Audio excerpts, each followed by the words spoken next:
O povo de Enoque conseguiu estabelecer Sião plenamente entre eles lá, e eles chegaram ao ponto de serem transladados. Que extraordinária experiência! E como que eles conseguiram isso?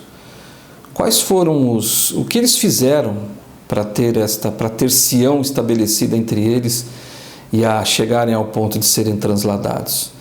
E quais os obstáculos que nós enfrentamos para poder ter Sião nas nossas próprias vidas? É sobre isso que eu gostaria de falar hoje. Meu nome é Eduardo Tomazini, eu estou aqui da Central do Livro de Mórmon para ajudar você a colocar em prática o Vem e Segue-me na sua vida. Que extraordinária experiência! Imaginem só ser transladados. Toda a cidade de Enoque foi. E o que foi que eles fizeram para alcançar isso?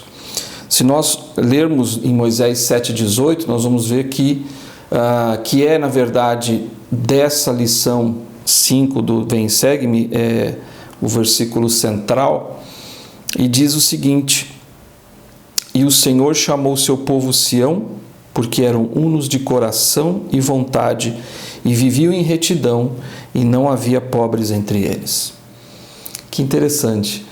Essas foram 4 coisas que, lógico, né, tem muito mais, mas são basicamente esses 4 pontos e princípios que eles desenvolveram que os tornaram tão retos a ponto de serem transladados. Então, analisando esse versículo, a gente vê o seguinte: primeiro, unidos no amor uns pelos outros.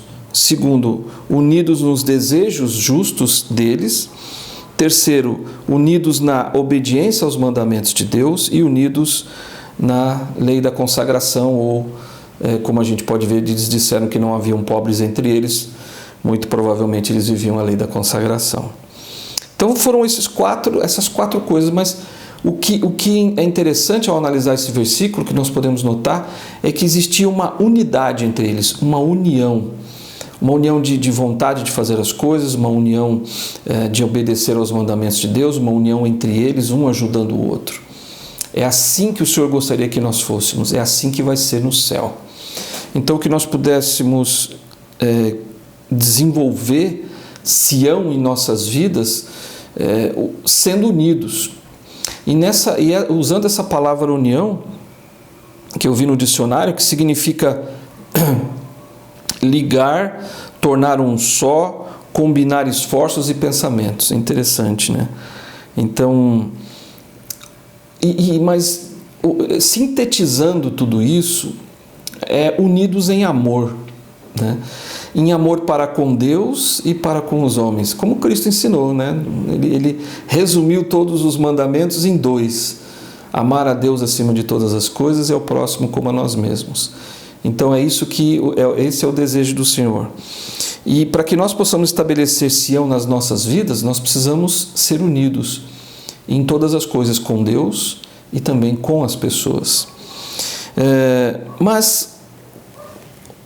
Olhando para o que aconteceu com eles e olhando para nossas próprias vidas, quais seriam os grandes obstáculos que nós enfrentamos para poder ter Sião nas nossas próprias vidas?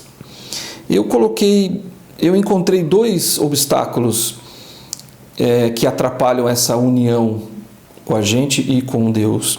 Primeiro é o egoísmo. Egoísmo significa um apego excessivo aos nossos próprios interesses, às nossas próprias necessidades. A gente se apega demais a nós mesmos, nós focamos demais na nossa própria vida e esquecemos dos outros. E a segunda pedra de tropeço é a discórdia, que significa conflito, desarmonia, desavenças, desentendimentos, brigas, etc.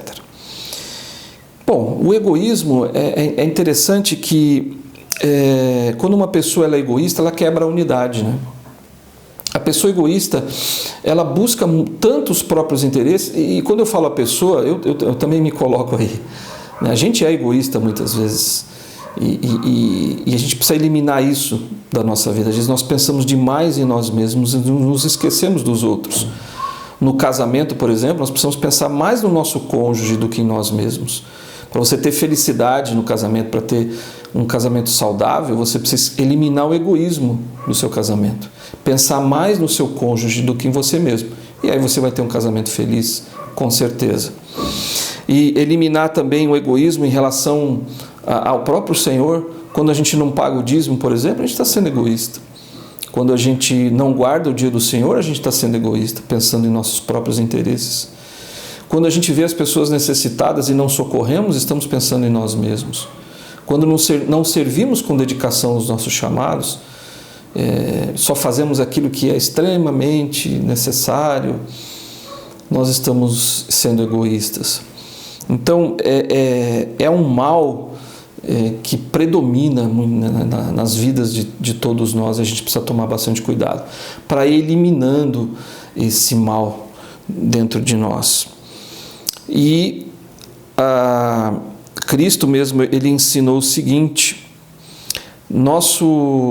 nisto, em 1 João, na verdade, 1 João 3,16, João ele ensina o seguinte: nisto conhecemos o amor de Deus, que Ele deu a sua vida por nós, e nós devemos dar a vida pelos irmãos. Olha que interessante. Então, ao invés de nós nos preocuparmos tanto com as nossas necessidades, com os nossos interesses, vamos nos preocupar com as necessidades do outro, com as dificuldades do outro. Vamos nos unir nisso. Então, isso começa dentro de nós. A gente não vai conseguir fazer isso no mundo todo de uma vez, nem com a nossa área, às vezes nem com a nossa família. Tem que começar em nós. Bom, eu vou eliminar o egoísmo da minha vida, vou eliminar a discórdia da minha vida. E aí então eu vou trazer Sião para a minha própria vida. E a discórdia também é uma grande pedra de tropeço. Quando Cristo veio nas Américas, a primeira coisa que ele ensinou foi sobre o batismo, e em seguida ele fala sobre a discórdia. E ele diz o seguinte: pois em verdade vos digo que aquele que tem o espírito de discórdia não é meu, mas é do diabo, que é o pai da discórdia, e leva a cólera ao coração dos filhos dos homens para contenderem uns com os outros.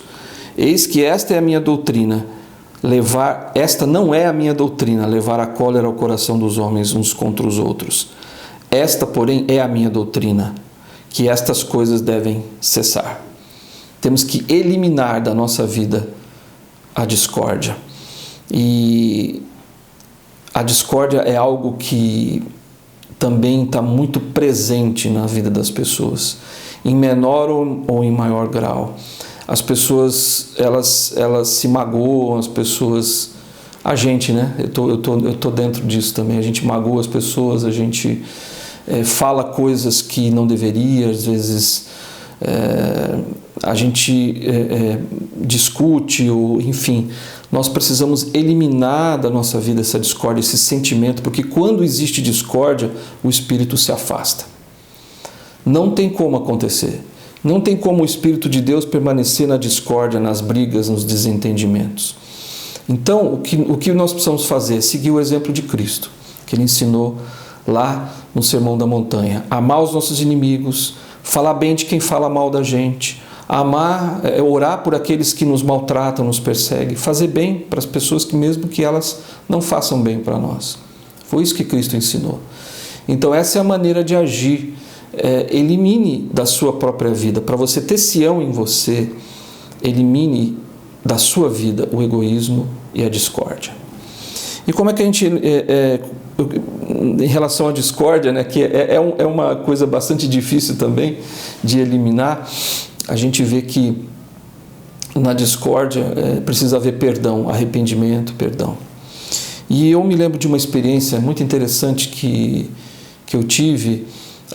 2 membros da minha família trocaram ofensas por telefone e se magoaram profundamente.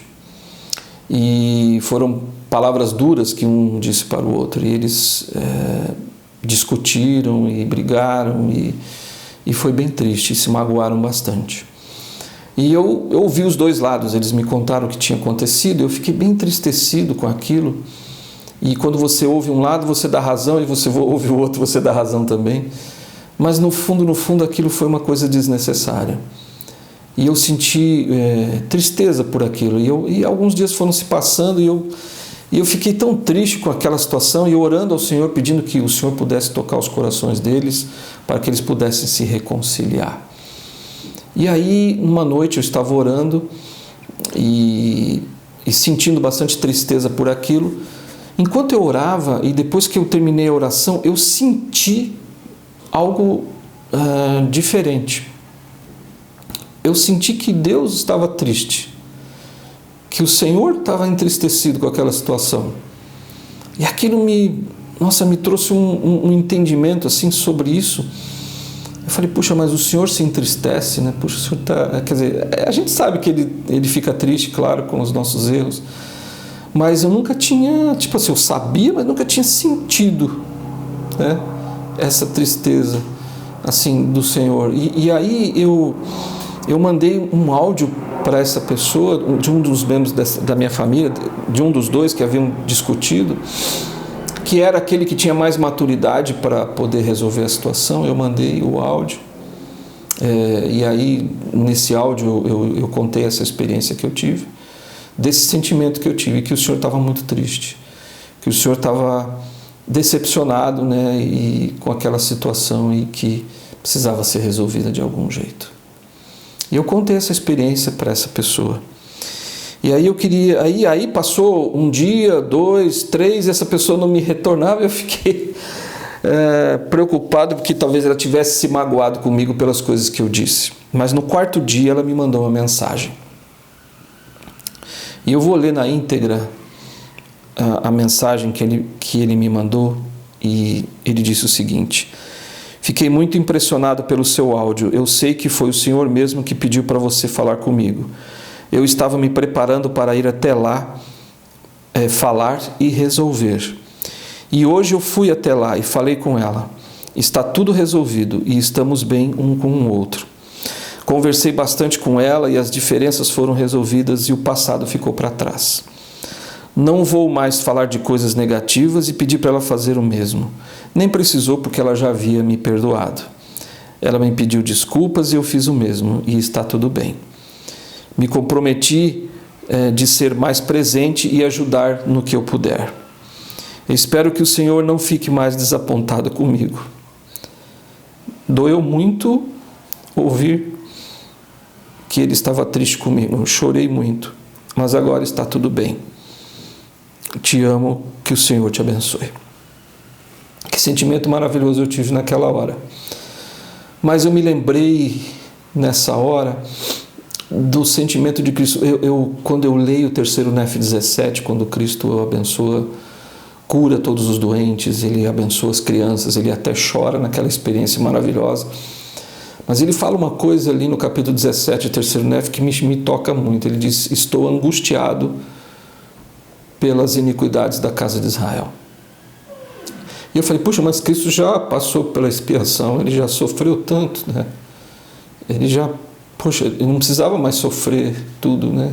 Quer dizer, ele já tinha sofrido e ainda sofria, e ainda se angustiava, e ainda se entristecia. Então o Senhor ainda se entristece, ele ainda se angustia com os nossos erros. Então lembra disso, perdoe o seu irmão, não elimine a discórdia da sua vida, elimine o egoísmo da sua vida, porque assim o Senhor não vai se entristecer com você, não vai ficar desapontado com você. Ele nos ama muito e Ele quer que nós nos tornemos Sião. E para que nós nos tornemos Sião, precisa começar dentro de cada um de nós. Nós precisamos ser Sião primeiro, para depois então todos que estão à nossa volta se tornem Sião. Te vejo no próximo vídeo.